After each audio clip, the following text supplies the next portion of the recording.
Bienvenue sur la chaîne YouTube Génération Transition où je te partage un conseil par jour pour entrer sereinement dans ta vie d'adulte.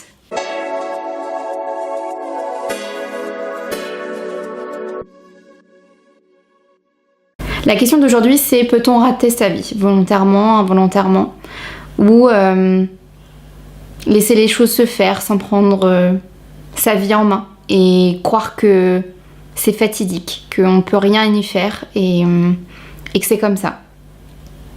Il y a un syndrome qui explique ça, c'est un syndrome qui est le syndrome de Pépère, qui est en fait une échelle où tu as d'un côté la sécurité absolue, une personne qui a besoin d'une sécurité très importante, et de l'autre côté le risque absolu. Moi là tout de suite maintenant j'ai envie de te poser la question de, à ton avis, toi, ton curseur, où est-ce qu'il se situe? Est-ce que tu as plus l'impression d'avoir besoin d'une très grande sécurité, ou est-ce que t'es toujours en prise de risque importante? L'idée c'est de se dire que sur cette échelle, peu importe où tu te situes, c'est ce qui va conditionner tes choix dans ta vie et ce qui va faire que tu as l'impression de vivre pleinement ta vie. En France, pour ceux qui sont sur la sécurité absolue, c'est souvent ce qu'on trouve dans les grandes entreprises ou chez les fonctionnaires.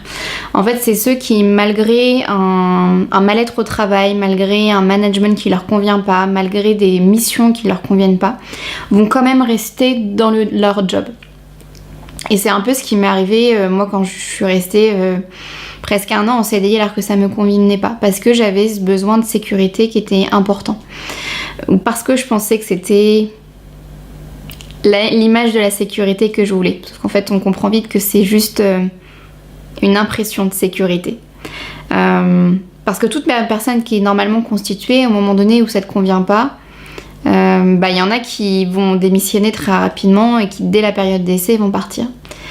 Sauf que certains, comme ils sont sur cette sécurité absolue dans l'échelle de Pépère, et du coup, ils vont décider de rester dans ce job malgré le fait qu'ils y soient pas bien. Les conséquences de ça peut être la dépression, ça peut être le burn-out, ça peut être le mal-être, et que la personne passe à côté de son réel goût de vivre, sa réelle envie d'avancer et de vivre pour soi et de mettre en avant leur excellence. De l'autre côté, on trouve ceux qui sont dans le risque absolu. Ça va être toutes les professions comme cascadeur, alpiniste, navigateur, les choses qui sont très à risque. Et là, la chose qui peut se passer, c'est que souvent, c'est des gens qui ont besoin d'une vie avec beaucoup d'intensité, riche en émotions, et qui peut se briser en fait à tout moment. L'idée pour toi, c'est que tu prennes conscience de ta position sur cette échelle de Pépère et que tu puisses être ok avec comment tu te représentes, comment tu vis ta sécurité au quotidien et ta prise de risque au quotidien. Si tu as pris conscience là-dessus et que tu es ok sur le fait de vivre comme ça et que ça ne t'étouffe pas et que ça ne te permette que cette position sur cette échelle de Pépère ne brime pas ton potentiel, ne brime pas ton goût du vivre, c'est ok pour toi. Si par contre tu as l'impression d'être au mauvais curseur sur cette échelle, il va être important pour toi de comprendre comment ça va être possible pour toi d'avoir cette sécurité qui est importante pour toi, mais d'une autre manière que dans ton job s'il ne te plaît plus, par exemple.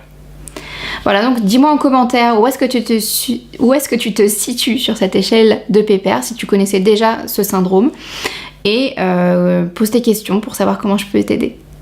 À la prochaine vidéo, bye.